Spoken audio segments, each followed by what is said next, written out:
Библейские рассказы чувашского книжного издательства «Лауреат» конкурса «Просвещение через книгу». Это первое уникальное издание для детей, написанное сразу на двух языках – русском и чувашском. Российское библейское общество предоставило чувашскому книжному издательству авторские права на выпуск этой книги. И жюри конкурса ее тоже оценило. Издание заняло второе место в номинации «Лучшая книга для детей и юношества».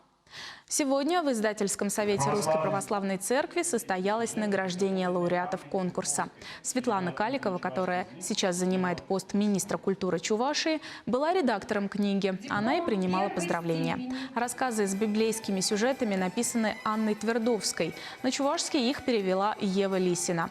Для лучшего восприятия текста книгу красочно проиллюстрировали. В ней можно увидеть фото фресок из храмов Чувашской митрополии, созданных чувашскими художниками. Они знакомят маленьких читателей с главнейшими событиями, описанными в Евангелии. Книга учит православной вере, помогает просто и ясно рассказать детям о Боге.